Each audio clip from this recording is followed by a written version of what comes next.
Brigitte. Yes, merci Brigitte.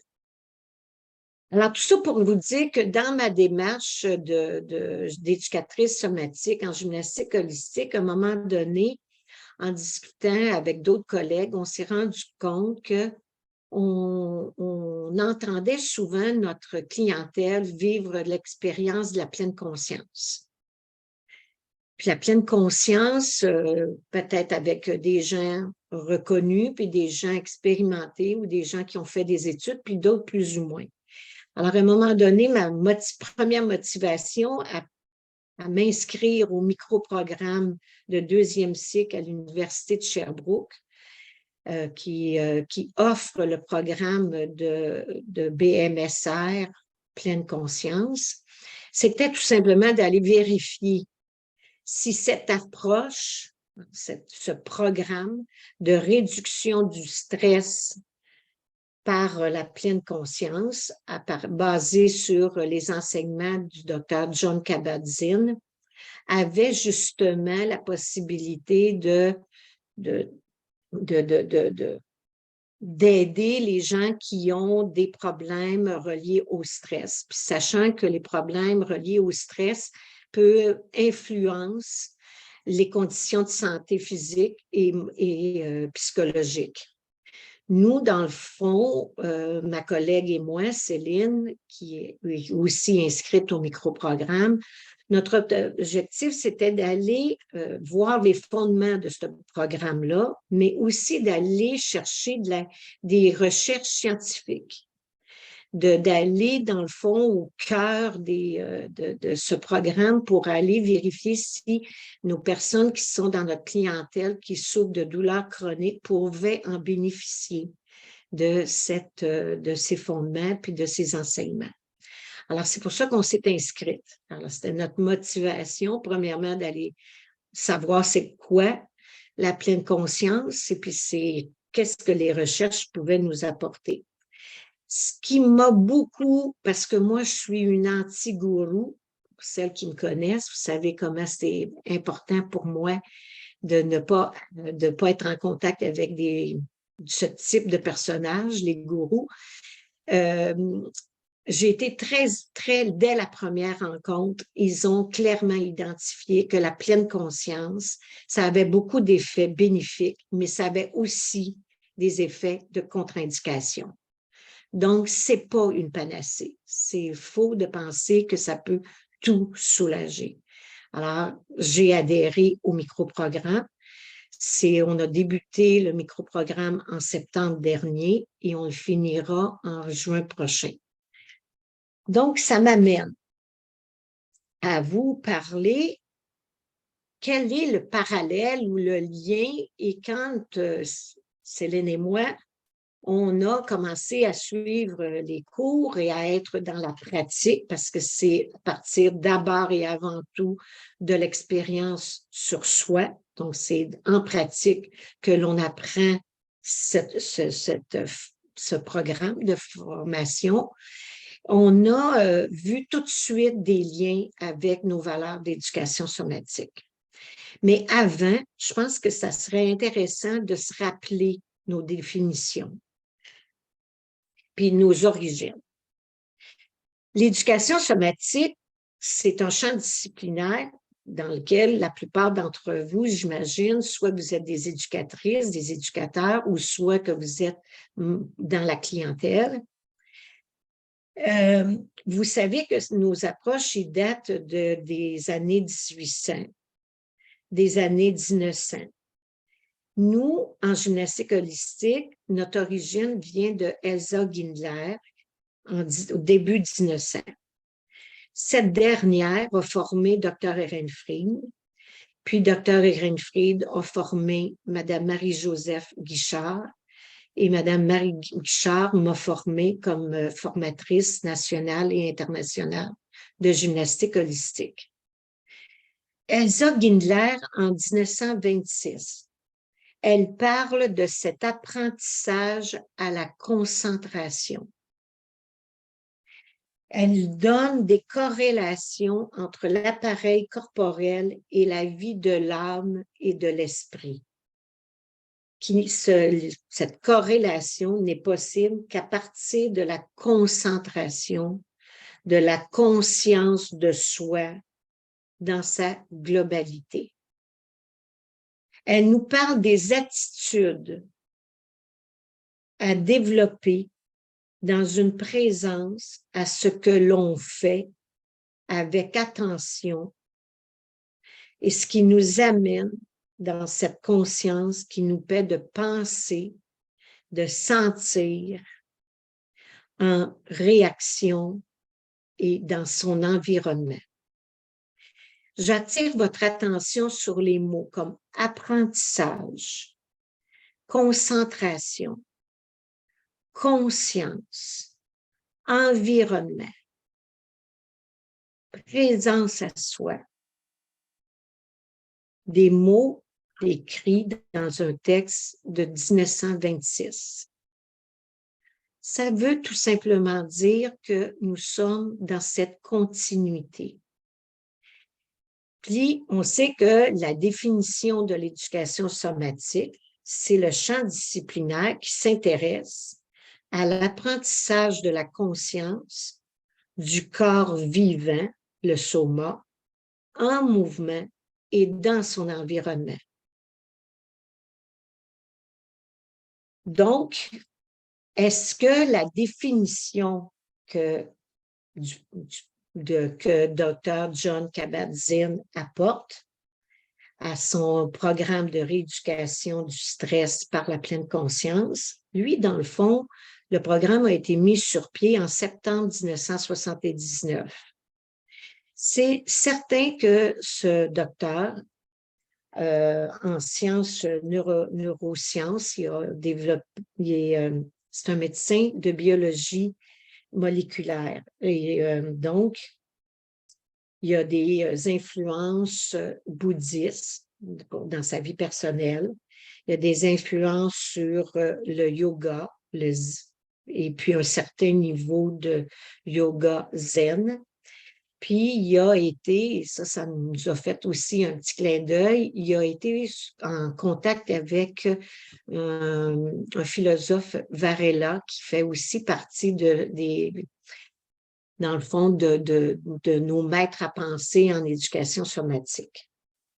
Alors, il définit son programme comme étant la pleine conscience, c'est porter intentionnellement son attention vers l'instant présent dans une attitude de non-jugement, de non-effort et de non-agir.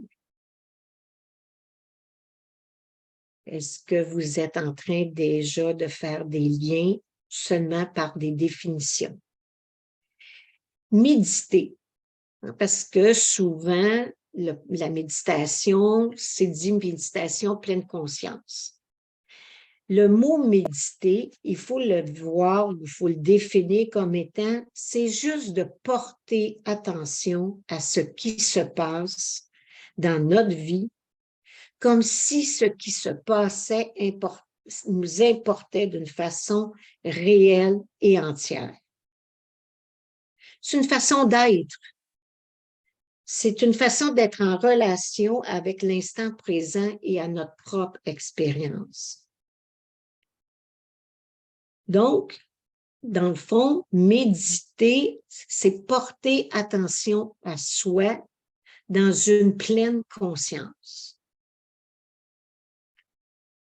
Alors, ça, ce sont les définitions, les origines. Pardon. Le programme de méditation pleine conscience a différentes formes de pratiques. Nous, en éducation somatique, souvent, la plupart de nos approches, c'est de faire vivre à nos élèves, aux participants, une expérience en mouvement, en groupe, et certaines approches travaillent aussi en individuel. Donc, l'expérience somatique se vit dans un contexte où on vous propose des expérimentations au sol, couché, assis, debout, alors dans différentes formules d'ateliers, de séances hebdomadaires, de séminaires. Alors ça, c'est nos modèles. Maintenant, le modèle de la pleine conscience, c'est deux façons. C'est la pratique qu'ils disent formelle, puis la pratique informelle. Dans la pratique formelle, c'est de permettre ou d'inviter les personnes qui font 15 à 30 minutes par jour d'arrêt pour aller observer et sentir le moment présent. Ils appellent ça la méditation. Donc, cette méditation de 15 à 30 minutes qui nous invite à vivre au quotidien, à tous les jours, bien, c'est soit guidé, donc on peut entendre des personnes qui nous guident dans cette attention, dans cette conscience, mais ça peut aussi être en silence. Alors ça, c'est la pratique formelle. Puis, il y a la pratique informelle. Alors, dans la pratique informelle, c'est intégré à nos activités du quotidien. Alors, il nous propose, exemple, de manger en conscience. Alors, je ne sais pas si hier, parmi vous, vous étiez présente à l'activité de notre collègue Sylvie Béliveau, qui nous a aussi, en éducation somatique, invités à manger en conscience. Il y a des collègues que je connais en Feldenkrais ou en gymnastique holistique Ehrenfried qui vont inviter leur clientèle à aller marcher en conscience.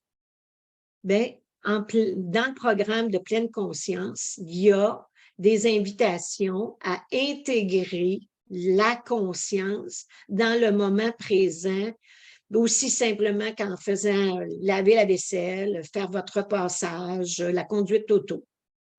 Donc, au fur et à mesure du programme, on oscille entre ces deux formes de pratique.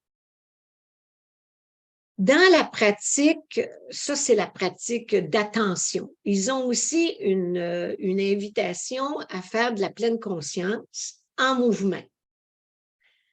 Alors là, Céline et moi, on est comme tombés un peu dans notre soupe. Là. Nous, le mouvement conscient, là, écoute, nous connaissons ça, moi depuis 78, elle depuis un peu moins longtemps, mais c'est comme si on s'est dit, oh là là, oh là là. Mais eux, Jon Kabat-Zinn, désolé, je suis vraiment désolée, dans un sens que je pense qu'en 79, dans l'Est américain, près de Boston, ils ne connaissaient pas l'éducation somatique ni aucune de nos approches, donc il a opté pour le yoga. Donc, on fait du yoga en conscience. Mais il y a des différences. Eux, le yoga, ils le démontrent. Donc, on a une démonstration de yoga et puis nous, on suit les enseignements. Alors, on fait du mouvement conscient en mouvement. Ce qui est intéressant de voir, c'est que dans le fond, Jon Kabat-Zinn a compris que pour réduire le stress et ses impacts sur la santé physique ou psychologique, la personne devait d'abord et avant tout être en contact avec ses sensations corporelles. Donc, sa venue, sa façon de l'amener la personne en conscience corporelle, c'est soit par d'être dans l'immobilité, hein, quand dans le 15 à 30 minutes de méditation, c'est l'immobilité, mais aussi en mouvement par des expériences de yoga. Alors, jusqu'à date, est-ce que vous commencez à voir qu'on n'est pas si loin l'un de l'autre? Puis, ça m'amène à vous faire une invitation à vivre. La première chose que l'on apprend dans le micro-programme, c'est de vivre un scan corporel. Déjà, là, quand je vous dis ça, dans nos approches, un scan corporel, vous connaissez ça. Ce n'est pas tout à fait là, un inconnu.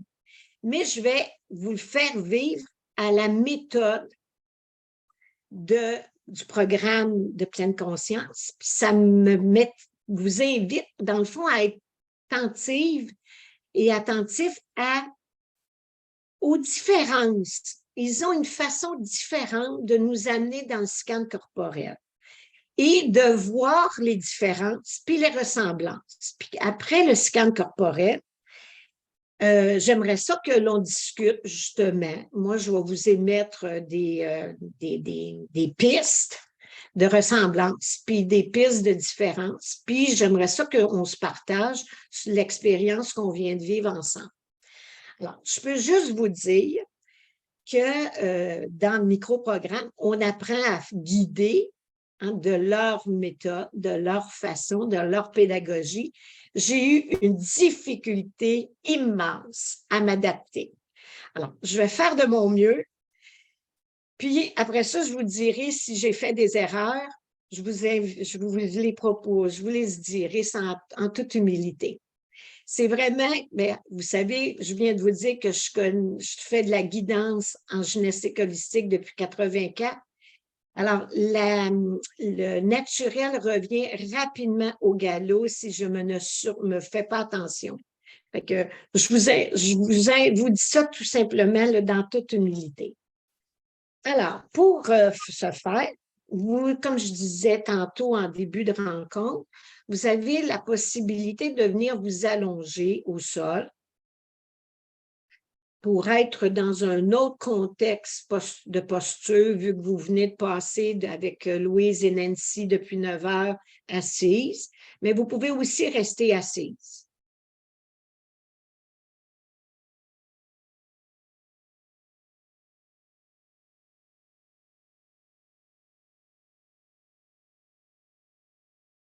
Alors,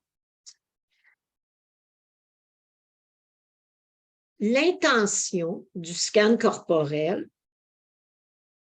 dans ce programme de réduction du stress par la pleine conscience, c'est de rétablir le contact avec le corps dans un centrage, dans une concentration et une attention vigilante. Nous allons commencer. Trouvez une position confortable. Que la position choisie soit d'être assise ou d'être allongée, questionnez ce confort.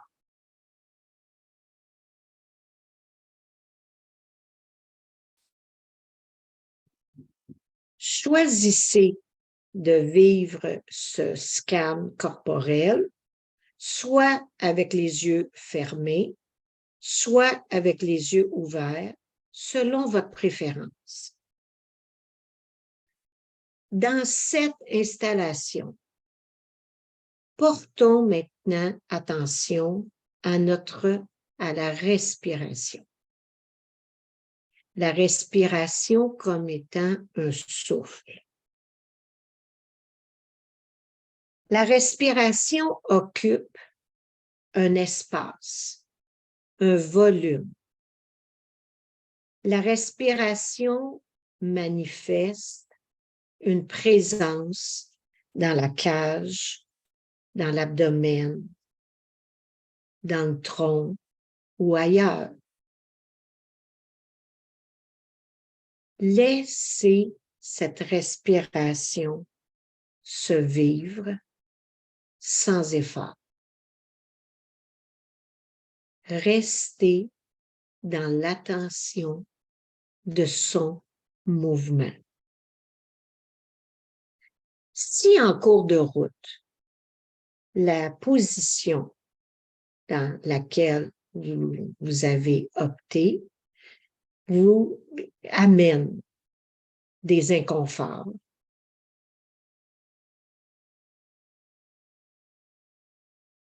modifiez cette position pour être le plus en confort possible. La respiration est un rythme qui vous habite. ramenez cette attention aux sensations de mouvement. S'il y a une pensée qui s'ajoute à l'expérience de suivre cette respiration, acceptez ce vagabondage. Acceptez qu'elle se présente. L'émotion peut perturber la respiration. Ramenez-vous dans cette respiration. Ramenez-vous dans les sensations physiques. Écoutez la respiration.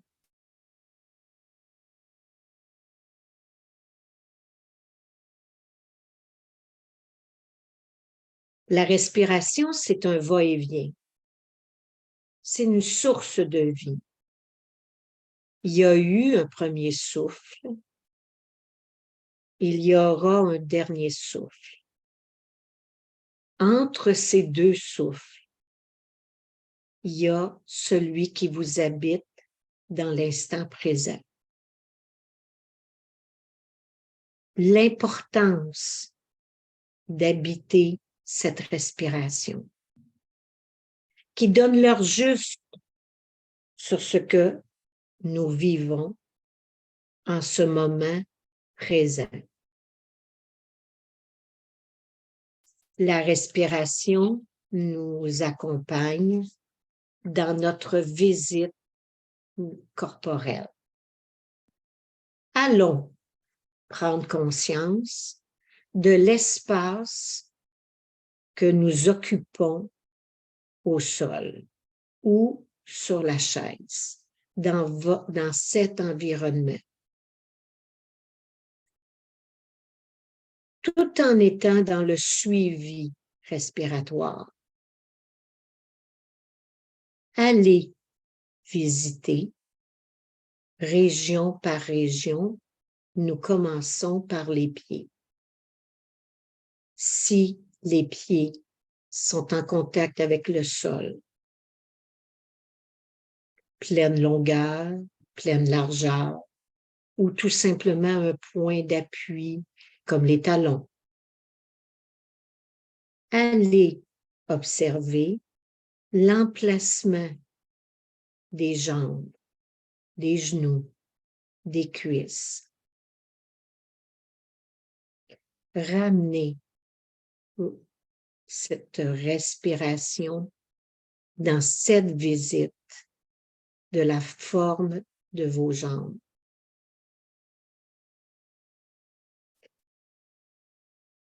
Sentir les sensations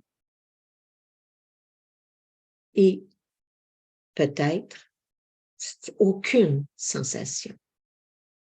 Mais le non-sensation est une sensation du moment présent.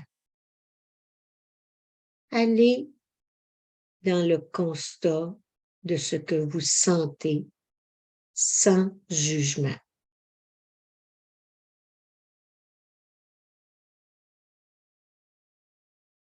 Dirigez cette attention au niveau de votre bassin. Celui-ci est en contact soit avec le sol, soit avec l'assise de la chaise. Cette assise du bassin a un volume, c'est un contenant, il y a un contenu.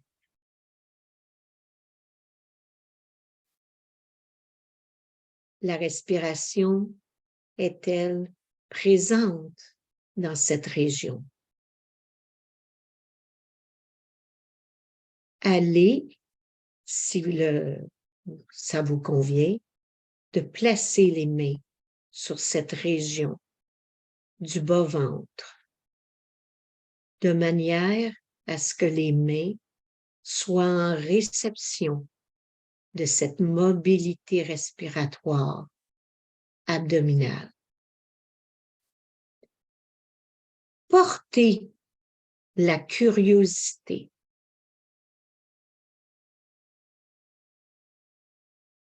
Dans la réception des sensations au niveau de votre tronc, de votre colonne, étage par étage, section par section, en direction de la tête, du visage, en passant par le cou, la gorge. La respiration vous habite, vous accompagne dans cette découverte, dans cette recherche de sensations.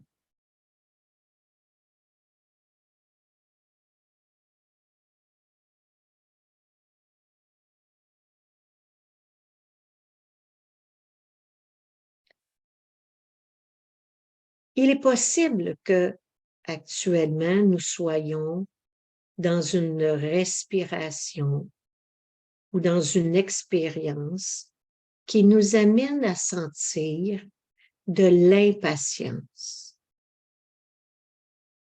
due à la lenteur, due à la précision de visiter région par région, peut-être de l'impatience à être dans un contexte de sensations désagréables, douloureuses, de tension, de raideur. Laissez cette sensation reliée à une émotion venir, partir et ramenez-vous dans la respiration.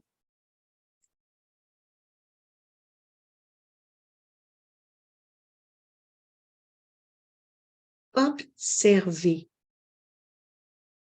actuellement comment les vêtements qui couvrent votre tronc vous offrent des sensations tactiles.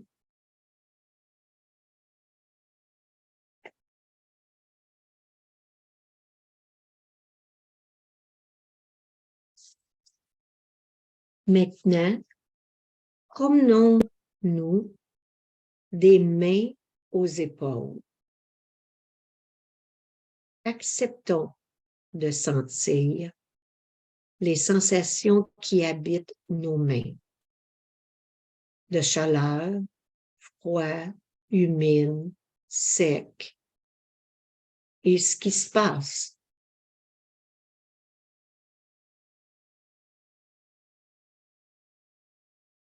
Visitez les sensations du lien de l'épaule, de l'omoplate, avec le tronc, avec le cou, avec la tête.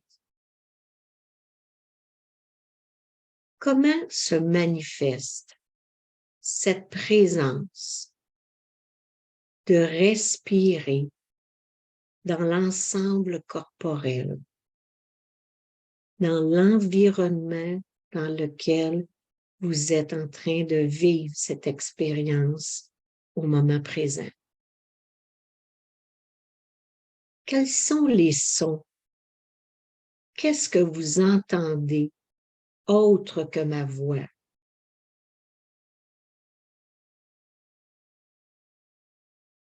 Y a-t-il des bruits qui viennent de votre pièce, de votre maison, de l'extérieur de votre maison? Allons à la rencontre des sensations qui habitent le visage.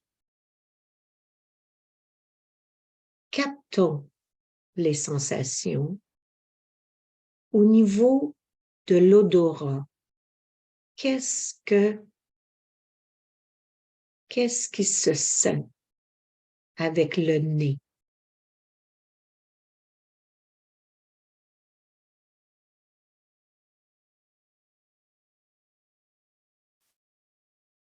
ramener cette attention sur la respiration.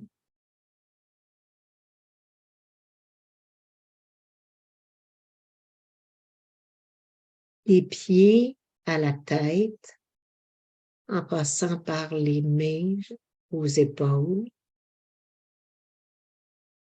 Comment, présentement, au moment présent, se vit cette sensation d'être dans un environnement avec une respiration. Nous sommes une respiration.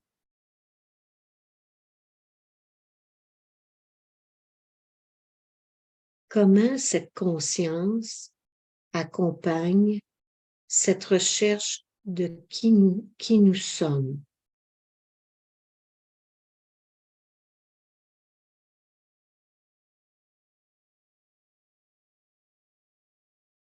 Dans ces dernières minutes, observez comment s'est vécue cette centration de soi par l'attention à soi dans ses sensations physiques.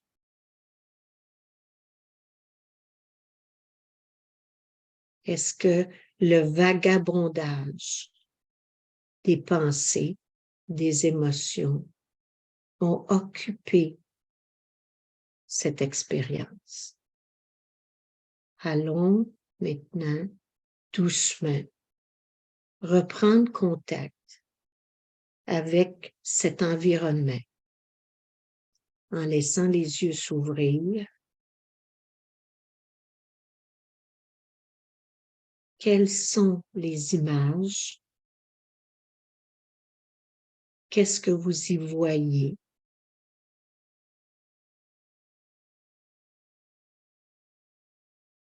Voir et recevoir les images.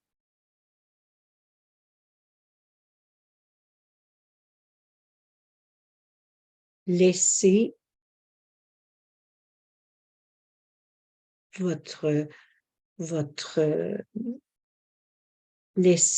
laissez maintenant le sol ou la chaise ou la posture que vous avez opté pour revenir tout doucement en contact avec notre collectivité.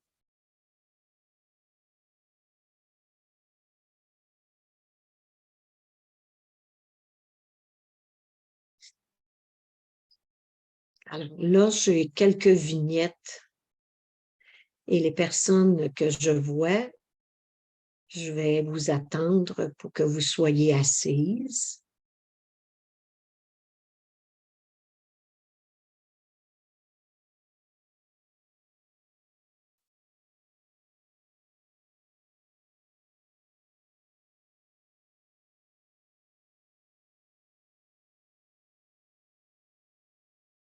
Dans ce, je considère que nous venons de vivre l'expérience du scan corporel d'une vingtaine de minutes. Je vous donnerai quelques minutes pour juste vous arrêter à identifier qu'est-ce qui vous a interpellé dans ce que vous venez de vivre comme expérience, dans ce qui pourrait être des ressemblances avec nos valeurs d'éducation somatique, puis ce que vous avez aussi noté qu'il y a des petites nuances ou des différences. Alors, je vous donne quelques minutes.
Alors, est-ce que, il y en a parmi vous qui voudraient ouvrir leur micro puis d'aller d'une façon spontanée, euh, lancer qu'est-ce que vous venez de vivre comme expérience, puis c'est ça, on peut commencer par les ressemblances ou les éléments que vous avez qui font partie, dans le fond, des jalons ou des valeurs de l'éducation somatique ou de la gymnastique holistique. Alors, Leïla, ton micro est fermé, mais tu as une petite main. Oui. Alors me concernant, j'ai trouvé qu'il y avait je l'ai vécu en tout cas comme vraiment une plongée dans mon intériorité, puis un retour vers, le contact avec l'environnement. Donc il y avait moins un vécu holistique, pour moi. C'est vraiment, de plonger dans quelque chose de spécifique, peut-être, section par section, de faire différentes observations, mais moins dans ma globalité. C'est ça que je dirais dans mon vécu. OK. D'accord, merci, Leïla. Oui, Odile. Moi, je dirais que je n'ai pas réussi à faire ce travail-là autrement qu'en étant holistique et que dans l'éducation somatique. Enfin, je veux dire, je l'ai fait comme si c'était un début de séance, sauf que le mot impatience a résonné assez rapidement. J'ai trouvé ça un peu long pour moi. Je l'ai vraiment fait segment aussi par segment et à un moment donné, je me suis dit: «Bon et alors? Et qu'est-ce qui se passe?» Et c'est un peu là où, mon impatience a repris de la place. Après les derniers mots dont tu as parlé qui étaient, émotion, image, bah, aujourd'hui ça ne m'a pas parlé parce que je suis plutôt calme et que je suis pas au travail. Donc voilà, donc je me suis laissée vagabonder par ce qu'il y avait, mais je dirais que ça ne me change pas vraiment d'habitude, sauf la question du temps et peut-être pour moi l'imprécision du scan. C'est-à-dire que pour moi, c'est pas précis en fait. C'est un scan qui est très global, mais qui ne je trouve qu'en gymnastique holistique, on est beaucoup plus pointu par rapport à cette notion de scan. C'est Donc, ma il y aurait façon une de voir. différence. Il y aurait Oui, on oui, note une différence, là. oui, oui, oui. OK, merci. Alors, je peux? Oui, Alors, oui, oui, alors je Daniel. suis pas, moi je suis pratiquante et professeure de yoga, donc je suis ni dans l'un ni dans l'autre, mais enfin bon, il y a beaucoup de points communs. Moi en fait, je me suis laissée porter par votre approche et j'ai eu complètement l'abstraction du temps. Vous avez dit 20 minutes, j'aurais pu dire 10 comme 30. Et moi, ce que j'ai ressenti, ça m'a permis d'être dans la respiration. Donc, j'ai pas de point de comparaison avec, voilà, je fais du Feldenkrais et puis je pratique la gymnastique holistique, mais j'ai pas de point de comparaison. La seule chose, c'est que ce que ça m'a amené, j'ai vraiment été dans le contact de la respiration. OK, d'accord, merci, Daniel. Pierrette. Moi, je trouve que pour ce qui est, il y avait beaucoup la notion de la respiration. Puis ça, ce qui nous ressemble aussi, c'est donc rien changer dans le non-jugement. Ça, je considère que c'est comme nous. Moi, ce que j'ai trouvé, c'est qu'effectivement, moi, je trouve que ça prédispose au sommeil parce que c'est comme long un petit peu. Puis, tu sais, c'est comme comparativement en gymnastique holistique, on passe un petit peu plus vite à l'action, mais ça n'empêche pas qu'on peut être quand même dans la détente, dans l'action.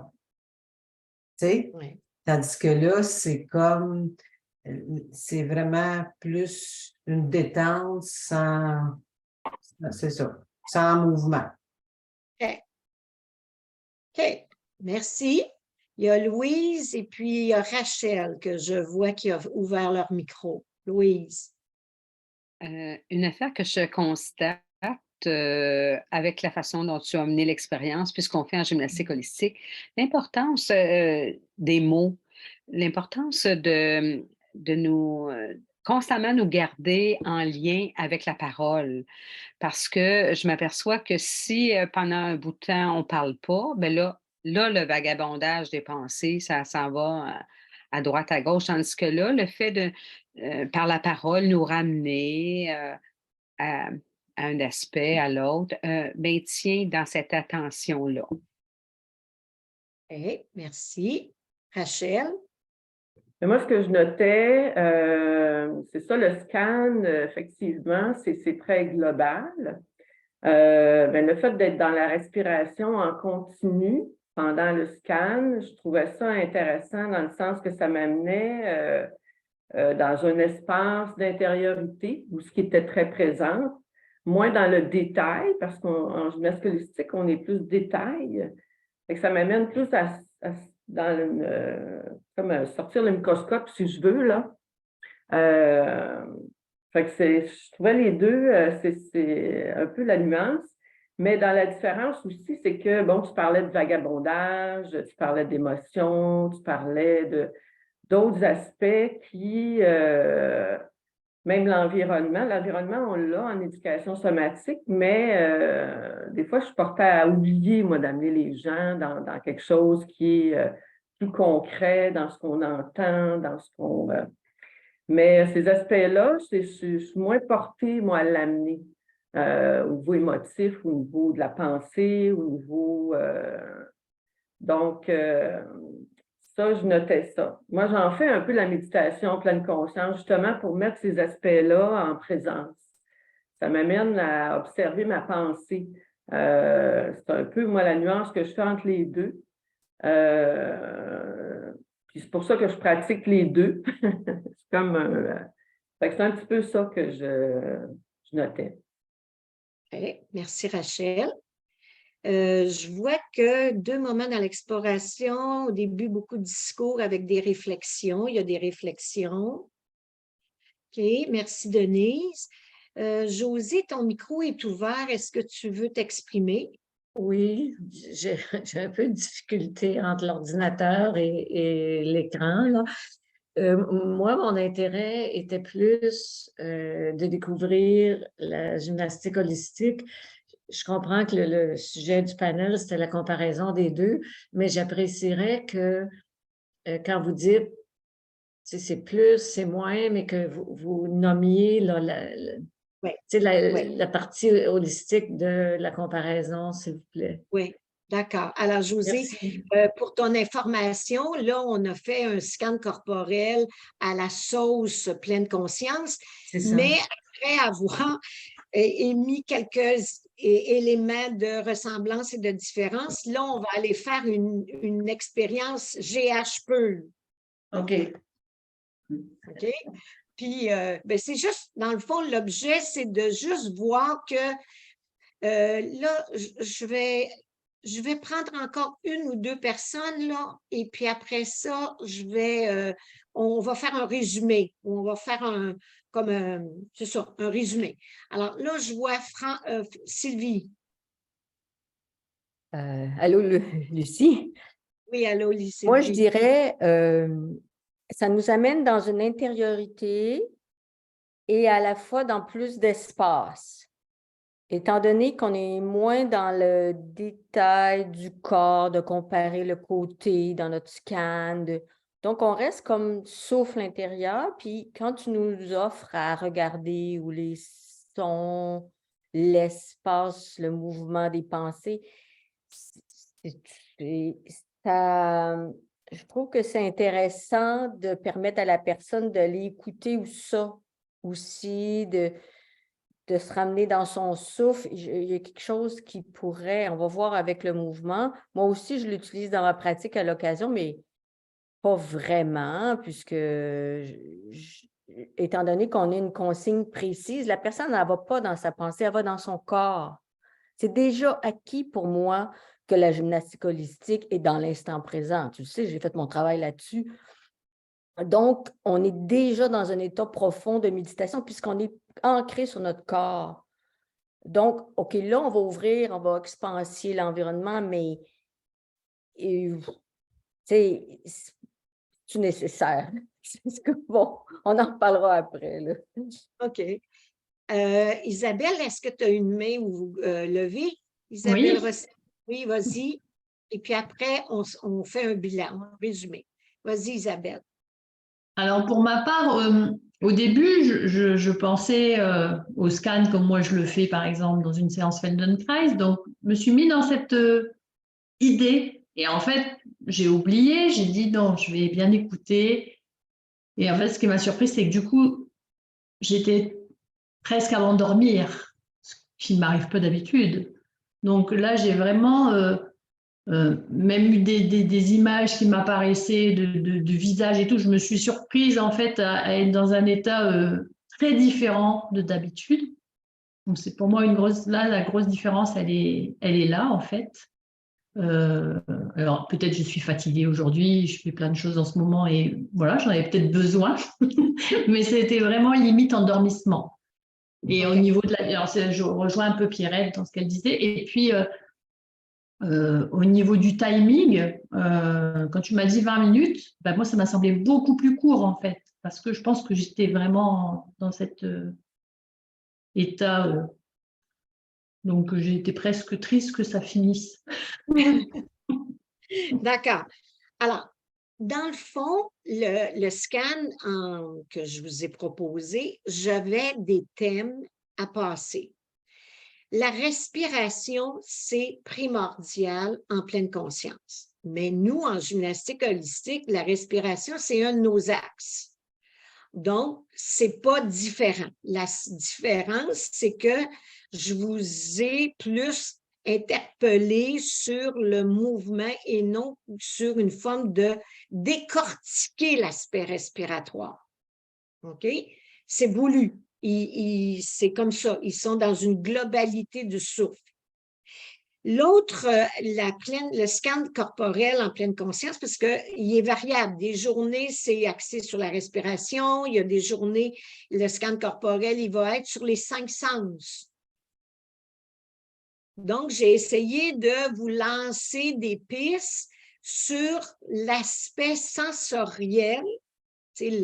Qu'est-ce que vous écoutez, qu'est-ce que vous entendez, qu'est-ce que vous avez comme sensation tactile, les sons.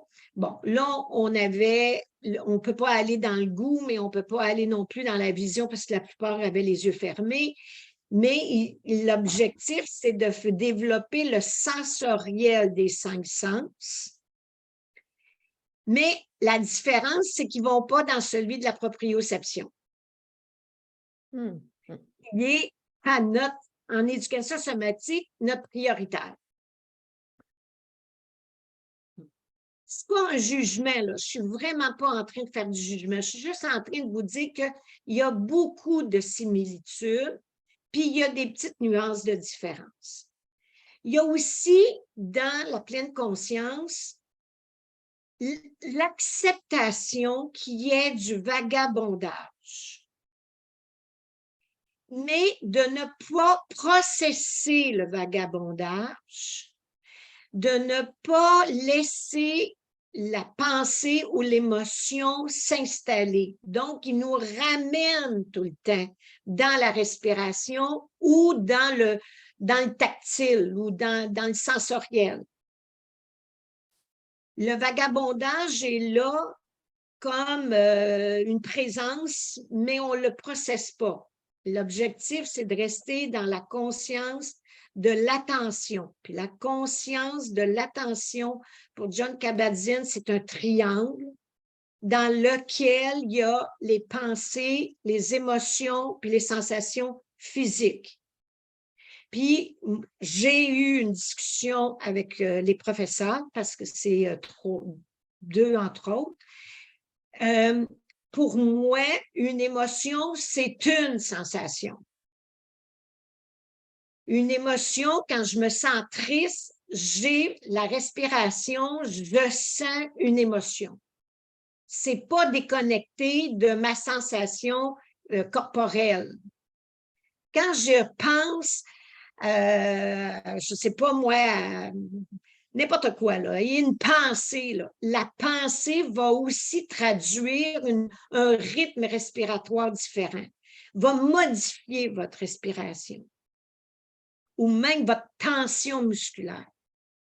Alors, pour nous, puis ça, on l'aura, pour eux, il y a une sensation physique, puis une émotion, puis une pensée. Ça fait partie de la conscience. Mais on a essayé de leur faire traduire qu'une sensation, c'est aussi une pensée, puis c'est aussi une émotion.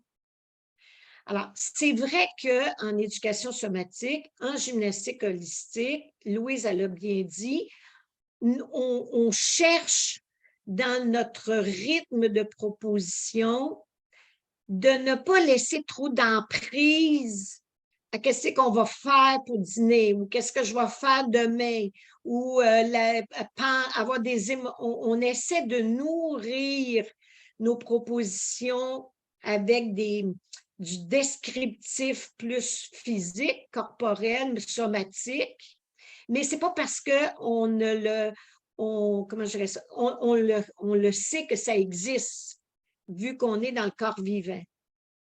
On ne peut pas empêcher la personne de penser ou d'avoir des émotions. Mais il y en demeure qu'on cherche, dans le fond, à les nourrir d'une façon plus sensorielle, proprioceptive, corporelle. Bon, avez-vous remarqué que je vous ai parlé là où est ma grande difficulté, c'est qu'ils ne disent jamais vous. Ils disent nous. C'est le nous.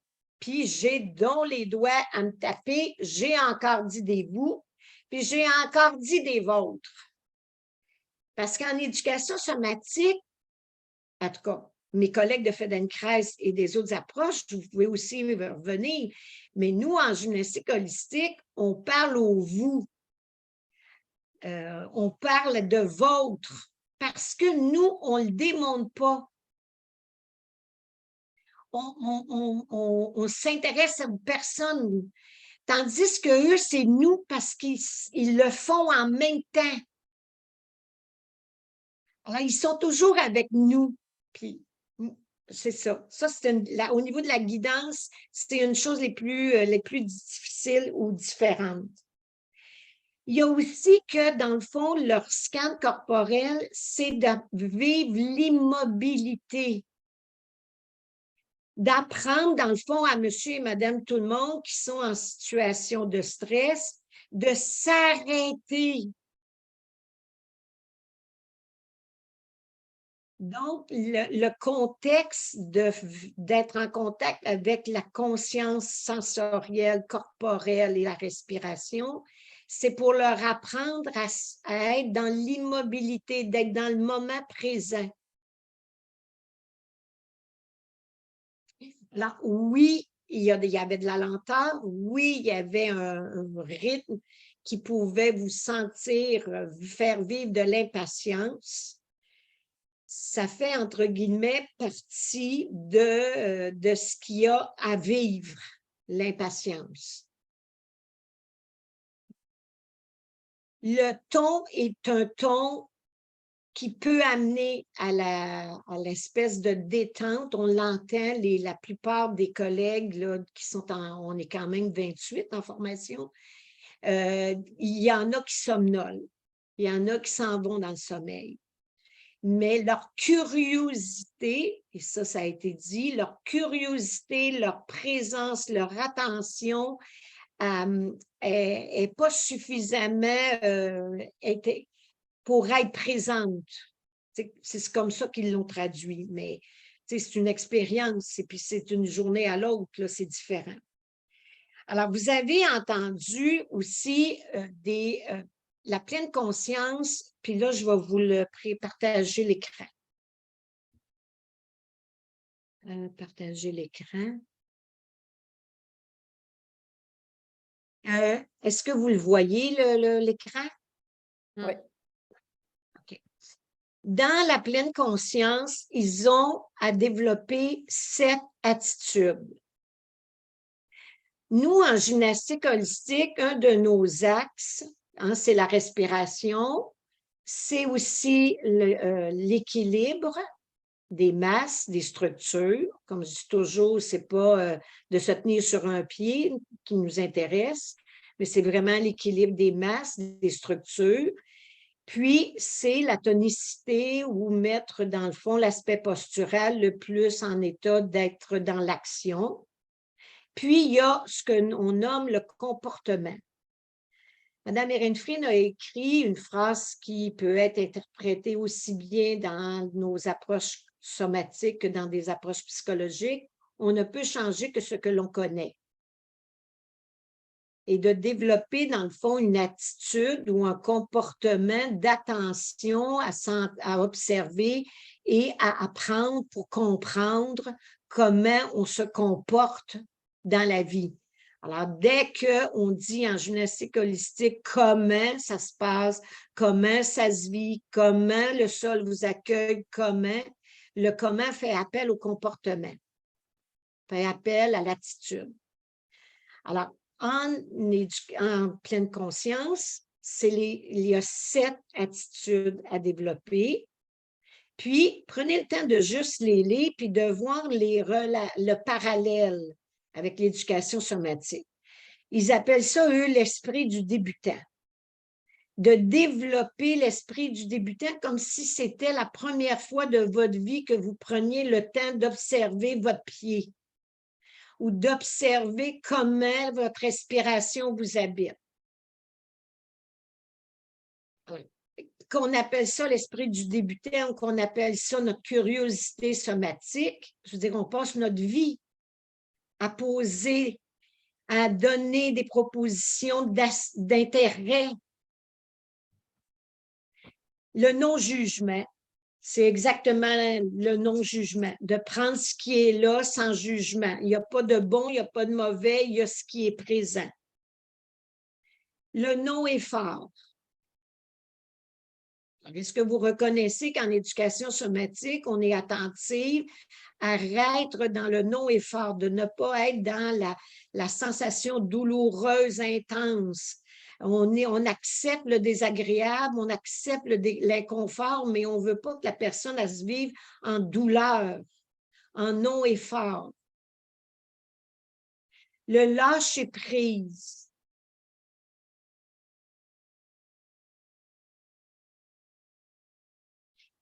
Puis, dans les attitudes, il y a à apprendre la patience.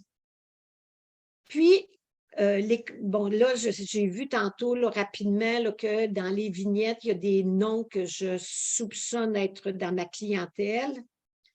Vous avez vécu depuis le mois de juillet, puis je vous fais, c'est une invitation, dans le fond, depuis le mois de janvier, je propose à ma clientèle, une fois par semaine, en début de semaine, le lundi, dans leur invitation à s'inscrire à la séance de la semaine, je leur proposais une réflexion sur une des attitudes de la pleine conscience. Et j'ai proposé une semaine en quoi la patience, ça vous interpelle. Puis, j'ai fait un jeu de mots en disant, est-ce que ça prend de la patience pour être un patient dans notre milieu hospitalier? Faites juste ça là, comme réflexion. Est-ce que patient dans notre milieu hospitalier, c'est pour développer la patience? Bon, c'est une réflexion. C'est un petit peu un jeu de mots. Mais pour eux et pour nous, puis moi, je pense que dans le fond, on ne le nomme pas comme étant partie prenante, en guillemets, de nos jalons. Mais il y en demeure pour moi que la patience, on la développe et on leur aide à la développer pour des raisons que la personne qui vient de subir, je ne sais pas moi, une entorse de cheville, elle a à développer un certain niveau de patience à la récupération. Elle a besoin de mettre un peu de lâcher prise sur sa rapidité de récupérer. peut-être que l'on pourrait des fois c'est une proposition, on pourrait parfois amener notre clientèle à ces réflexions qui va les amener à accepter, qui est aussi une attitude dans la pleine conscience, d'accepter ce qui est là. D'accepter puis d'accueillir ce qui est là, ce qui est présent, et de voir, et puis celle qui était présente à l'atelier, la conférence de Louise et Nancy tantôt, là, on a vu souvent le mot acceptation dans les conclusions d'expériences qu'ils ont vécues. Les dames ont vécu dans ce cadre de 8 semaines de l'acceptation. Alors, oui, notre travail d'éducation somatique favorise ces attitudes de patience, de confiance, de faire confiance. Pour eux, la définition, c'est faire confiance à ce que l'on sent.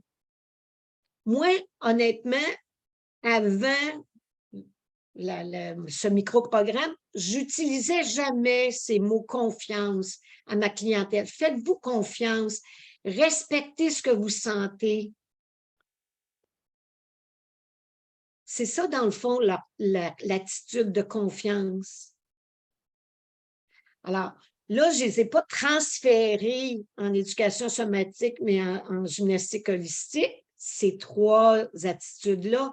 Mais je me dis, on ne les nomme pas, mais on les porte de façon un peu inconsciente. Alors, moi, dans le fond, mon objectif dans cette conférence, c'est de vous amener à les mettre en conscience, de les mettre dans votre pédagogie, de les mettre dans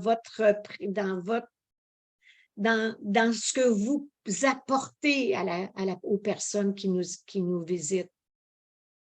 Puis, ça, c'était les 7 de John Kabat-Zinn, les 7 vertes, là, les 7 attitudes vertes. Les 3 que j'ai ajoutées, comme la gratitude, la bienveillance et la compassion, ce n'est pas des attitudes que vous lirez dans les écrits de Kabat-Zinn, mais dans notre micro-programme, on développe la gratitude, la bienveillance et la compassion, qui fait partie, dans le fond, des attitudes à développer. Bon, je ne développerai pas nécessairement toutes les attitudes, mais je voulais juste vous faire voir, à quelque part, qu'en éducation somatique, en gymnastique holistique, dans le fond, notre principal objectif, c'est d'apprendre. Alors, pour apprendre, il faut développer la curiosité. Pour apprendre, il faut apprendre à sentir. Il faut apprendre à ressentir, à devenir sensible. Puis, pour ce faire, on fait des observations, on fait de l'écoute, on porte des attentions pour mieux comprendre le comment on se comporte dans le moment présent, mais aussi dans notre quotidien. Puis, dans le fond, Louise, tantôt, j'ai été une collaboratrice à leurs travaux de recherche. Le fait de mettre des fois dans les séances un aspect que je dirais plus intégratif, comme prendre un thème, elle vous a lancé jouer à pétanque, mais ça pourrait être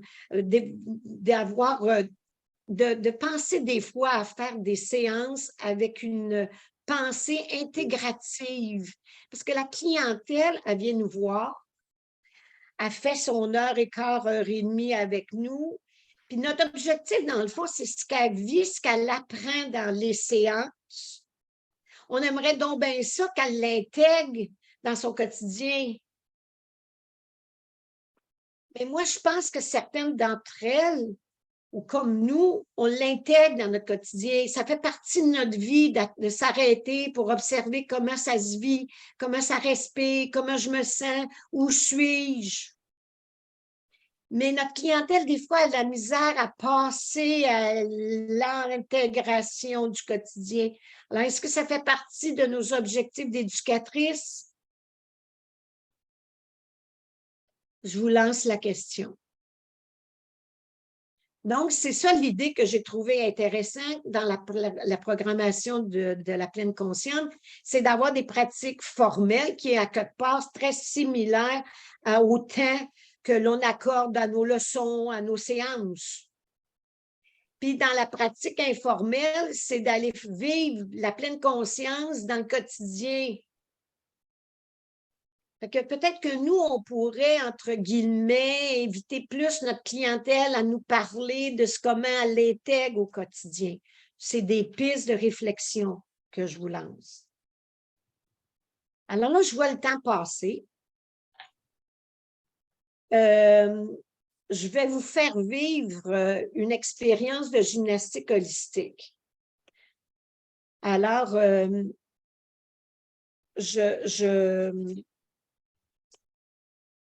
Alors, êtes-vous prête? Alors, dans le êtes-vous prête? Êtes-vous prête? Que vous soyez assise ou que vous soyez debout, faites votre choix.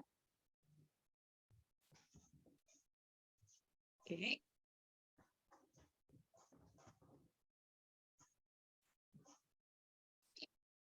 Maintenant, dans votre organisation là, que vous avez choisie, là, bon, c'est quel espace que vous occupez dans votre environnement? L'environnement, c'est, dans le fond, un élément de l'éducation somatique, savoir où nous sommes, comment on se vit dans son espace. Alors là, je vous amène dans votre conscience de la sensation des pieds au sol. Avez-vous les pieds placés parallèles? Légèrement écartés, en ouverture? Comment sont installés vos pieds au sol?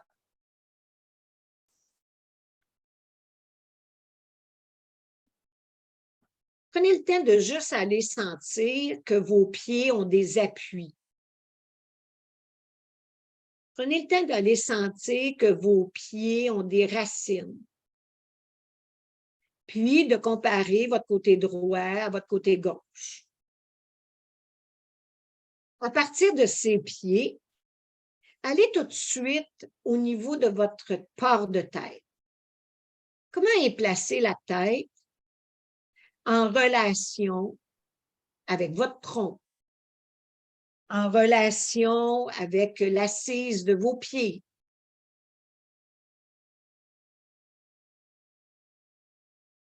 Où se situe votre regard? Alors, que vous soyez assise ou que vous soyez debout, le regard, il porte en direction du mur qui est devant vous. Et qu'est-ce que vous y voyez? À partir de ce regard, que vous ayez les yeux ouverts ou fermés, je vous invite à faire une roulade de tête pour aller vérifier la mobilité de votre cou vers la droite. Allez toujours sans effort, allez pas dans vos douleurs, respectez vos limites, votre condition, allez vers la gauche.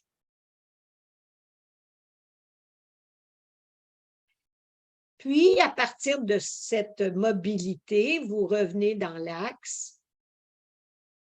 Et puis, vous allez venir vous intéresser à un de vos deux pieds. Faites votre choix. Alors, le pied choisi, on va lui proposer d'être en appui talon. Alors, cherchez à positionner votre talon fixe, mais de laisser la partie avant-pied se vivre dans un mouvement de glisser l'avant-pied pour que les orteils prennent la direction du mur à droite, du mur à gauche. Que vous soyez debout ou assise, ça serait intéressant d'aller placer vos mains sur les épines de ce bassin, de manière à aller observer l'impact du mouvement du pied sur cette structure du bassin qui est l'assise de votre tronc.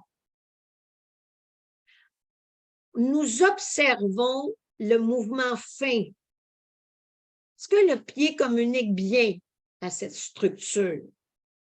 D'où est la communication entre le pied et le bassin? Comment ça communique? C'est quoi que vous observez? Est-ce qu'il y en a parmi vous qui seraient comme tentés puis qui attendent, entre guillemets, que je vous invite à laisser les yeux, que vous ayez fermés ou ouverts, de laisser les yeux bouger dans les orbites, dans la même direction que les orteils. Alors, quand les yeux accompagnent le mouvement des pieds, des orteils, parce que le talon est fixe,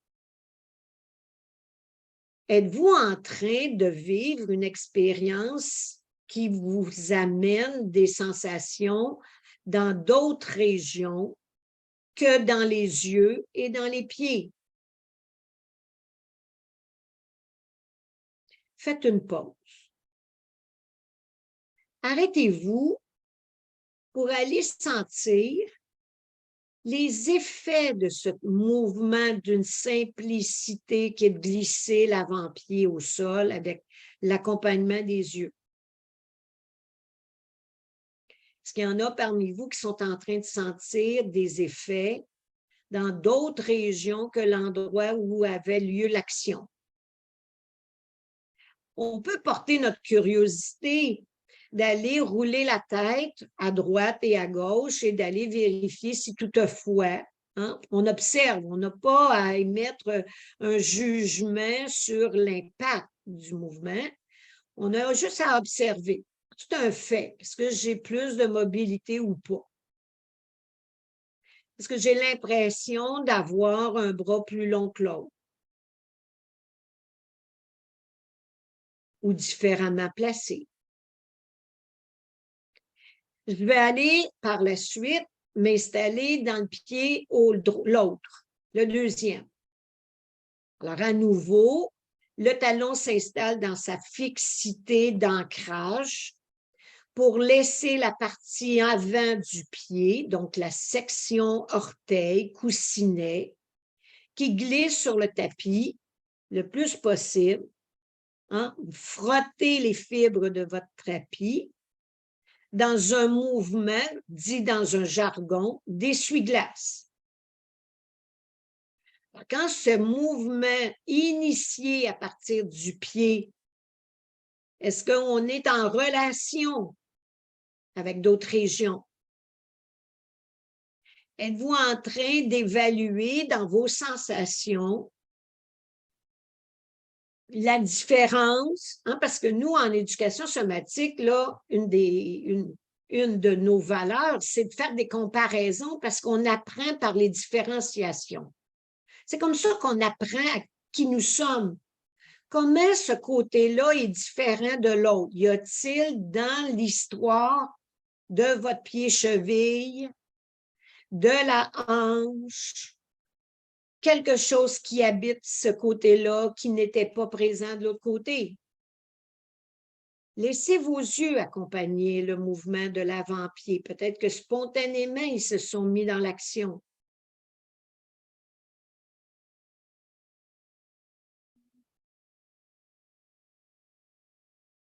Faites une pause.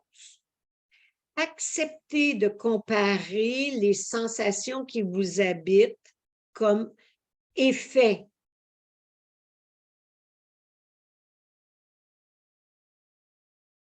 Si vous avez été en mesure tantôt de visiter la roulade de tête avec une mobilité différente, bien, si ça vous amuse, bien, vous pouvez aller refaire le mouvement pour aller vérifier si votre deuxième côté a capté les mêmes effets.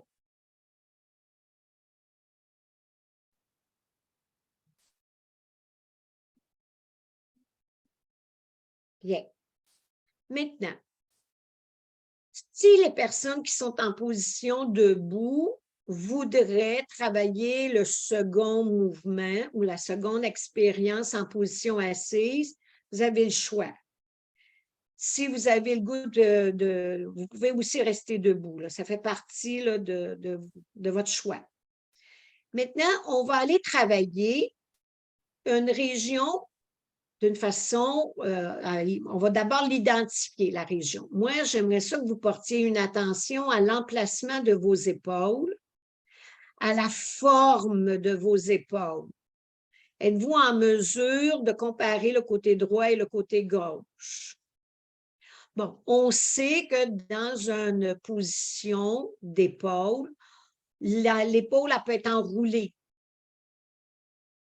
Elle peut être plus haute d'un côté que de l'autre, vers l'oreille. Elle peut être plus avancée ou que l'autre vers le mur devant vous. Il y a une posture d'épaule, d'omoplate, de ceinture scapulaire qui vous amène à une position des bras différente d'un côté à l'autre. Prenez juste une photo de votre posture avant l'expérience. Maintenant, on va placer, toujours à votre choix, une main sur la partie basse-côte. La main se place, une main. Donc, la main au niveau des basses-côtes est placée de manière à garder la région bras de l'épaule au coude verticale. Donc, une pliure au coude de 90 degrés qui nous amène la main sur les basses-côtes, plus au niveau du sternum qu'en latéral. Oui, encore plus pour celle que je vois. Donc, vous avez le coude vertical, pointez le sol avec votre coude. Dans notre jargon, les dames là, qui sont en gymnastique holistique, c'est la main en Napoléon. Là. En Napoléon, il y avait un problème de digestion, dit-elle. Je ne sais pas si c'est vérifié ça. Puis quand on a la main sur les basses-côtes, c'est sous les seins. Oui. Donc, je m'intéresse à l'épaule. Votre épaule, elle est actuellement dans une position XYZ. Est-ce que l'on peut laisser le bout de l'épaule parcourir un mouvement vers l'oreille, une montée d'épaule? Soyez douce envers vous, soyez attentive à l'activité que vous êtes en train de développer dans la musculature du cou pour faire une montée d'épaule vers l'oreille. Évidemment, si l'épaule monte, est-ce qu'on est en mesure de l'éloigner de l'oreille dans un axe vertical, puis d'aller voir et comparer combien de centimètres ça monte, puis combien de centimètres ça descend. On n'est pas dans des mesures là, en éducation somatique, mais des fois, ça reste intéressant d'y mettre un peu une cotation, là. C'est juste pour se donner une expérience. Alors, quand l'épaule monte vers l'oreille, quand l'épaule descend pour s'éloigner de l'oreille, est-ce que spontanément, vous auriez envie de coordonner une respiration, un temps respiratoire pour la petite montée, puis un temps respiratoire pour la petite descente? Je vous intéresse à observer votre mouvement respiratoire. La main est là quand même sur des structures respiratoires. Est-ce qu'il y a mouvement? Est-ce que vous avez accès à sentir l'inspire serait plus utile dans la montée ou dans la descente? Alors, il y a votre naturel, votre intuitif a été de mettre un temps respiratoire pour la montée, puis probablement que vous avez coordonné l'autre temps pour descendre. Brisez votre habitus. Allez voir si vous ne seriez pas en mesure de vivre autre chose. Moi, la première fois, je vous l'ai dit en introduction, que mon premier contact avec le somatique, conscience, c'était avec Yvan Joly dans un stage intensif de 5 jours. Quand il m'a dit que Feldenkrais disait que si on avait juste une seule façon de bouger, c'est qu'on était assez limité. Quand on en a deux, ben au moins on a un choix. T'sais, là, j'ai le choix de monter Alain, monter Alex. Mais quand on a trois possibilités, c'est la liberté. Ah ben, philosophie de vie. Faites une pause. Prenez le temps d'aller comparer vos deux côtés. Prenez le temps de juste aller voir qu'est-ce qui reste comme impact de ce simple mouvement de l'épaule en coordonnant votre respiration. La curiosité, parce que ça vous intéresse d'aller voir, est-ce que ça a amélioré mon mouvement de tourner la tête à droite et à gauche?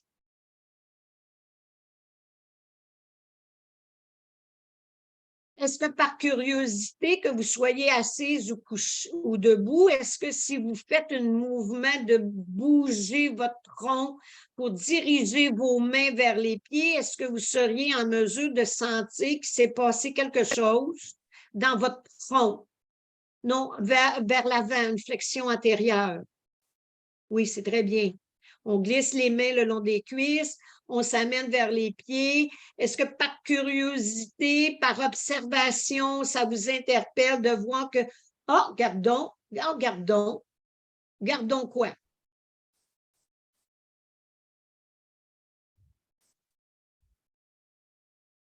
Très bien. Évidemment qu'on va aller vivre l'autre côté comme étant tout à fait une autre expérience. On n'a pas d'attente, on ne sait pas dans quoi on s'amène. Alors, on place à nouveau la main numéro 2 dans la région des basses-côtes, sternum, sous les seins, pour avoir le bras de l'épaule au coude en direction verticale.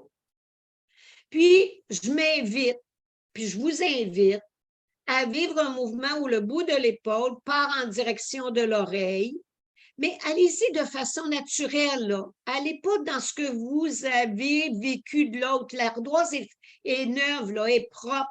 On recommence à zéro. Puis, évidemment, on va aller apprendre comment descendre l'épaule pour l'éloigner de l'oreille. Parmi vous, ça vous a interpellé de sentir que votre roulade de tête s'est améliorée ou en tout cas a été modifiée par le jeu de l'épaule. Constatez que la musculature que vous engagez pour lever le bout de l'épaule, elle habite le cou. Est-ce que vous êtes en train d'utiliser les muscles de cou de dos, la nuque, les muscles de cou de gorge ou les muscles de cou de côté? En théorie, ça devrait être les trois régions qui entrent dans l'action combinée pour bouger le bout de l'épaule.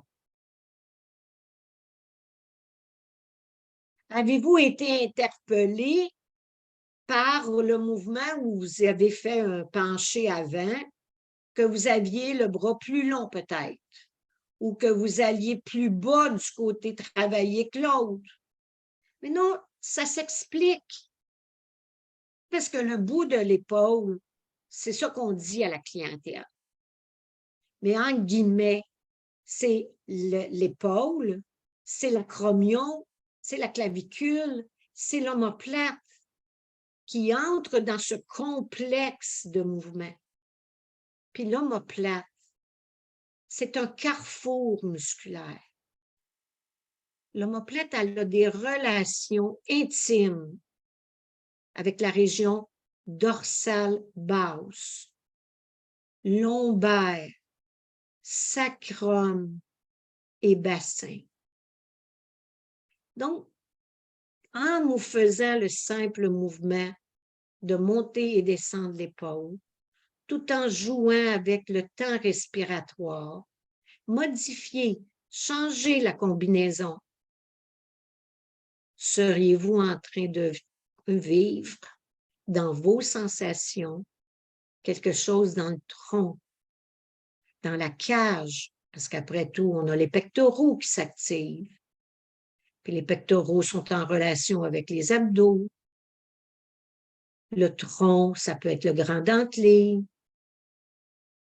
Puis on fait une pause. On prend le temps d'observer, de recueillir, d'accueillir les sensations qui nous habitent. Si on a le goût d'aller faire des vérifications dans la mobilité de tête, dans le mouvement de pencher en avant, c'est vous, c'est à vous à prendre cette décision. Maintenant que l'on a travaillé avec ses pieds, puis avec notre structure très globalisante de la ceinture scapulaire, que vous soyez assise ou debout, je vous réinvite à porter attention à la dynamique des abdominaux. Êtes-vous en mesure d'aller sentir que quand l'expire s'amène, les abdominaux font leur job d'abdominaux, d'amener les basses côtes, le sternum vers le bassin. Quitte à aller mettre vos deux mains dans la dite région, pour que vos mains, de façon tactile, ajoutent à l'expérience du mouvement l'expérience sensorielle tactile de ce mouvement. Les abdominaux ont premier rôle d'expirer en amenant vos côtes et votre sternum. Puis rappelez-vous, les abdominaux ont des attaches sur les côtes et le sternum à partir de sous vos seins.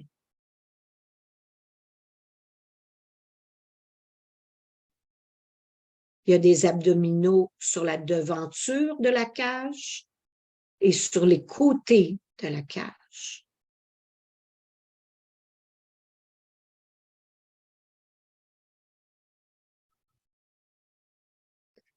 Sentir aussi que vos abdominaux peuvent jouer leur rôle et ont le rôle d'être une gaine pour le contenu abdominal. La gaine de vos abdominaux prennent source sur vos vertèbres lombaires, attache le bassin, le pubis, les côtes, le sternum. Et cette dite gaine lors de l'expire, après avoir obtenu la descente des côtes et du sternum, pourriez-vous donner une indication à votre nombril qu'il carrefour des abdos, un recul? Et quand les abdominaux, dans leur double fonction d'expirer et d'être gaine, est-ce qu'ils sont en train d'influencer le bassin dans sa position? C'est une curiosité. Acceptez d'aller visiter comment le bassin traduit l'action des abdos.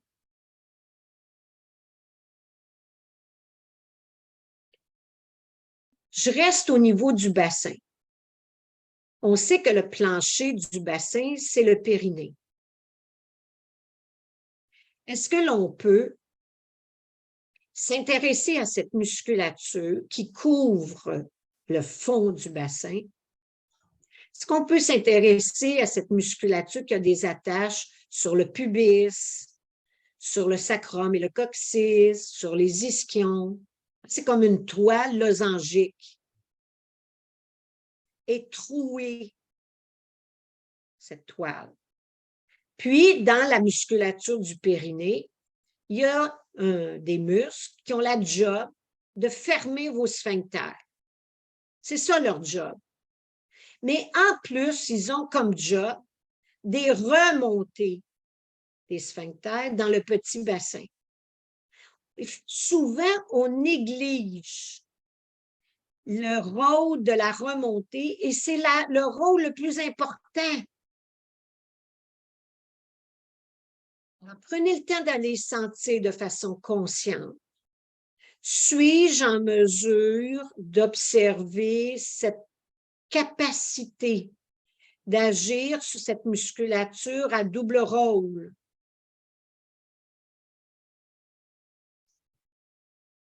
Je vous ramène à vos pieds. Vos pieds, ils ont des ancrages. Hein, on connaît les talons. On sait aussi que les pieds cherchent à garder, ce qui est moins le cas en vieillissant, de garder l'ancrage du coussinet du gros orteil puis du petit orteil. C'est un triangle, c'est un tripode dans le pied droit puis dans le pied gauche. Quand on prend racine sur ces 6 ancrages, est-ce que vous êtes en train de vivre que vos pieds s'intéressent à la communication de votre périnée, à l'expiration?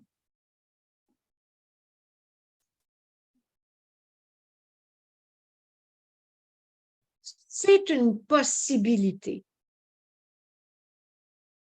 Pour moi, en 84, au premier jour de stage en gymnastique holistique, quand Mme Marie-Joseph Guichard nous a fait l'invitation, après s'est présenté les 6 ancrages de nos pieds, en ayant une attention douce sur la musculature du périnée pour fermer et remonter les sphincters,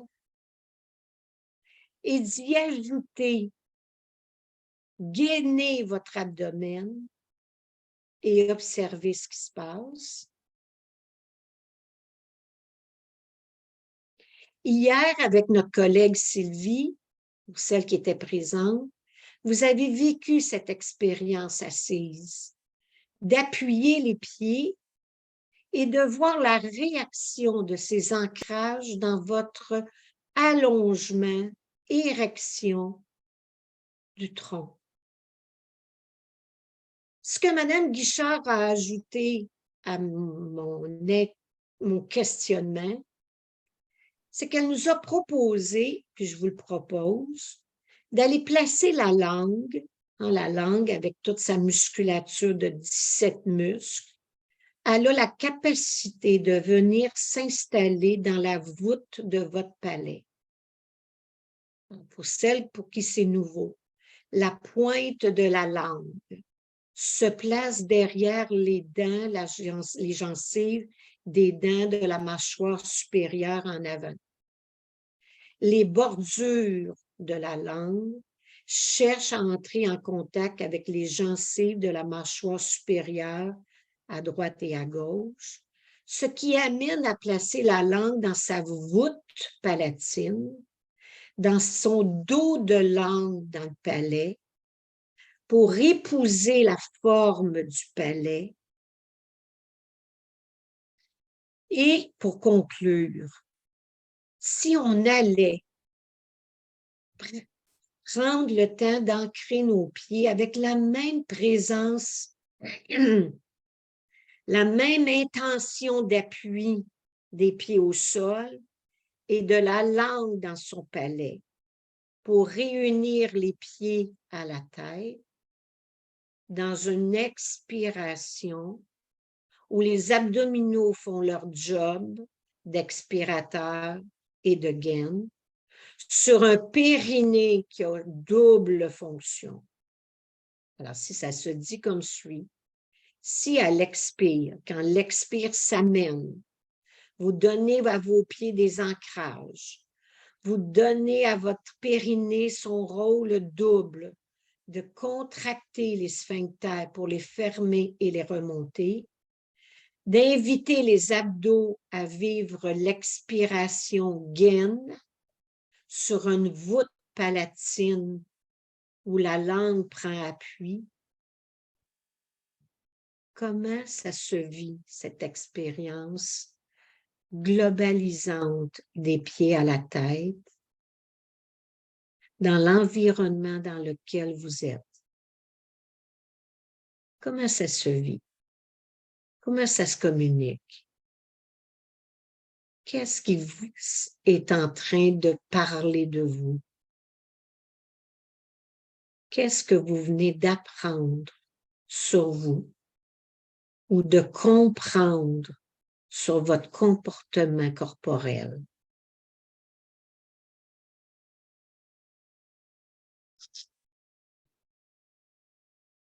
Alors, en éducation somatique, on offre des outils aux personnes pour apprendre à être conscient, consciente,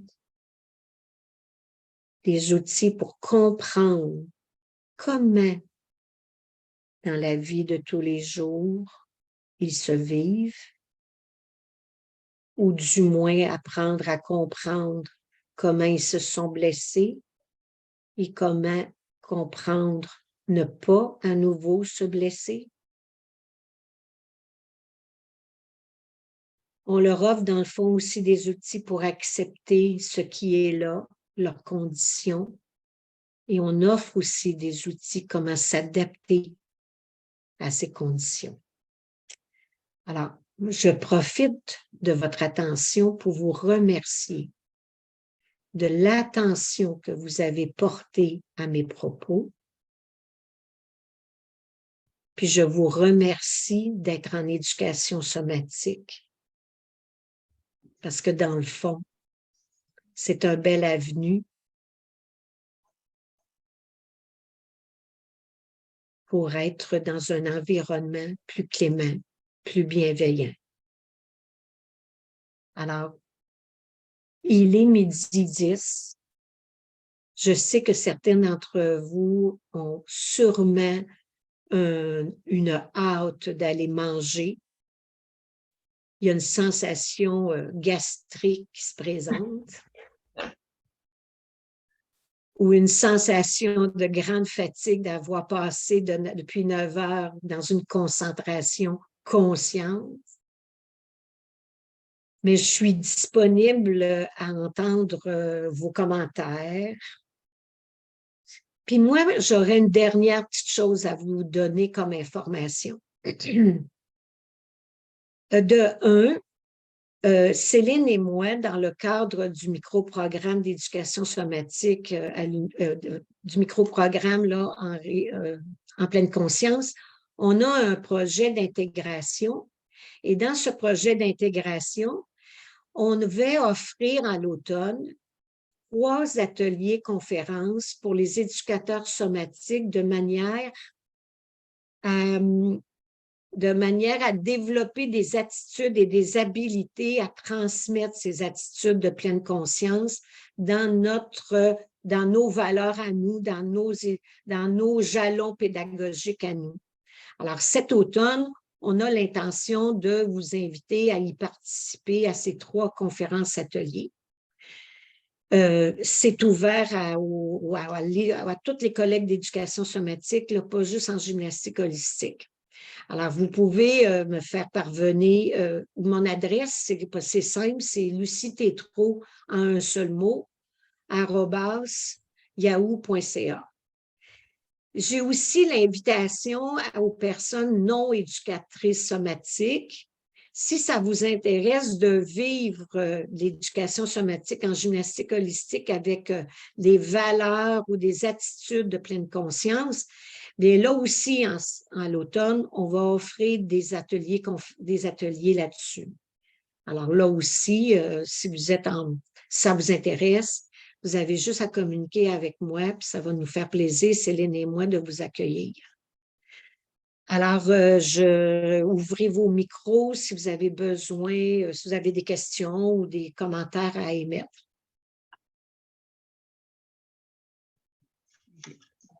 Non, juste merci beaucoup. C'était une très belle séance. Est-ce que tu as vu la différence? Est-ce que tu as vu la différence, Isabelle? Oui, j'ai vu la différence. J'ai le droit au vous, hein? J'ai le droit au vous. Et je vous laisse parce que moi, je vais avoir cours dans 15 minutes. Belle soirée tout le monde. Ah non, belle après-midi, vous êtes À midi, Belle c'est vrai. soirée à toi, Isabelle. À bientôt. Au revoir. Merci, au revoir.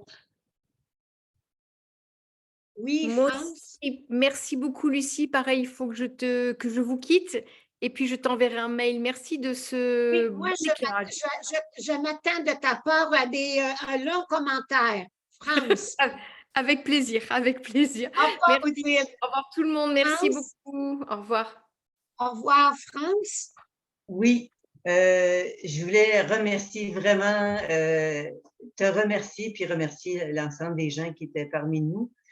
Puis ce que je m'aperçois depuis le temps que j'en fais, c'est le mot révélation de chaque instant, autant dans l'ancrage, dans l'émotion, parce que c'est l'émotion qui va me révéler quelque chose si j'ai envie d'écouter. Et l'écoute se passe dans le calme et dans l'arrêt. Et pour moi, c'est la seule façon d'y avoir accès. C'est dans la pratique de m'asseoir puis d'être à l'écoute. Et là, je découvre. C'est là que je me mets à découvrir la respiration aussi, l'habitat du corps en lui-même. Et ça m'amène dans l'assise et à la source. Mais ça, c'est pas tout le temps. Et comme tu disais dans tous tes mots, c'est quand tu accueilles que tout est là. Les pensées sont là, tu sais, puis là, tu les observes. Puis en les observant, tout doucement, ça s'apaise. Puis ça te donne de plus en plus le ressenti, j'appelle ça de l'être total et profond. Mais ça aussi, c'est quand tu n'as plus d'attente vis-à-vis de tout ça, que là, tu arrives à avoir une vraie détente au lieu d'être justement dans l'attente de qu'il se passe quelque chose. Bravo, France. Merci Mais, infiniment. Ben, à vous autres aussi, parce que je dis à vous autres, parce que France, on a passé avec France Lemire tout l'automne, et ça a été comme ça, en révélation sur révélation, puis c'est que ça. Alors, merci pour cette belle rencontre-là. Merci, France. Et puis moi, je dirais, on est tombé dans la posture magique de la conscience. On ne peut plus en sortir et ça n'a pas de fin jusqu'à notre dernier souffle. Et c'est merveilleux. C'est ça la merveille de vivre. Je dirais ça comme ça. C'est comme ça. On est venu pour découvrir ça. Revenir à cette conscience-là. On s'est offert ça, France. Oui, c'est un choix. C'est le choix qu'on peut faire à tout moment. Et il n'y a pas de temps, il n'y a pas de limite, il n'y a pas d'âge, il n'y en a pas de limite. C'est le moment présent. Oui. Merci, France. Merci beaucoup. Je vois que Francine a son micro ouvert. Est-ce que tu veux t'exprimer, Francine? Ah oui, je veux vous remercier, Lucie, comment j'ai apprécié vraiment, je connaissais le Feldenkrais et les MBSR, mais il y a quelque chose là, par rapport à la dernière expérience, là, ça fait vraiment, ça me touche tellement que c'est bon. Chaque partie là, énumérée, là, ça, ouf, c'est vraiment bon. Je vous remercie beaucoup. Merci, Francine. Merci. Est-ce qu'il y a d'autres commentaires? Daniel, ton micro est ouvert. Alors, en fait, c'est vrai que j'ai compris que vous faisiez de la... Ah, ça y est, vous êtes là, ça change. De la méditation pleine conscience. Et en fait, moi, je pense... Enfin, de ce que je connais, de l'expérience que j'ai de la méthode Ehrenfried, c'est un peu comme Monsieur Jourdain, qui faisait de la prose sans le savoir. Pour moi, c'est... Alors peut-être qu'il y a des mots qui se rajoutent, mais c'est que de ça, que de ça, que de ça, que de ça. Parce que... alors après, il y a l'aspect philosophique, effectivement, mais enfin... moi qui viens du monde du yoga, qui est dans le monde du yoga, plutôt, je trouve que l'approche, que ce soit Feldenkrais, ce que j'en connais, et la méthode Ehrenfried, pour moi, on touche vraiment au cœur de l'humain, là. Enfin, voilà, c'est... Enfin, après, que vous touchiez d'autres disciplines qui apportent, mais moi, dans le yoga, je montre pas les postures dans le yoga non plus, et j'aborde le yoga je me rends compte que j'aborde le yoga un peu comme vous abordez, voilà, dans le corps, quoi. Voilà. Enfin, vraiment, j'ai votre livre, mais je suis contente d'avoir pratiqué en vrai avec vous. Enfin, en vrai, oui, c'est en vrai quand même. Merci beaucoup. Oui, oui, je suis bien là, je suis très, très là. Merci beaucoup, merci beaucoup. Au revoir, merci Daniel. Sylvie, tu avais ton micro ouvert, tu l'as refermé, ça va? OK. Oui, ça va, c'est extraordinaire. Merci, Lucie. Je ne savais pas qu'il était ouvert. C'est ce que. OK. Merci. Alors, libre à vous. Pascal, ton micro est ouvert. Juste un petit mot pour finir. Merci beaucoup de ce partage. Et ce que j'ai ressenti, c'est que on amène peut-être, grâce à tous ces mots bienveillants, de la lumière dans des espaces qui sont notre profondeur, et c'est pas une profondeur inatteignable, c'est vraiment de la lumière qu'on apporte. C'est comme ça que je le vois aujourd'hui. Grâce à toi. Merci beaucoup, Pascal. Alors, est-ce qu'il y a d'autres commentaires? Est-ce que ça vous convient que l'on fasse ensemble une finale? Et puis, si c'était possible, d'ouvrir vos vignettes pour que je vous voie une fois.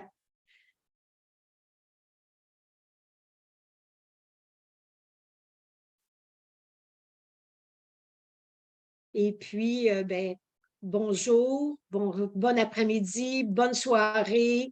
Et puis, au plaisir de vous revoir pour à nouveau vivre l'expérience. Et puis, merci d'être là. Je communiquerai avec Céline tous vos bons commentaires. Alors, à bientôt. Au revoir. Bye bye.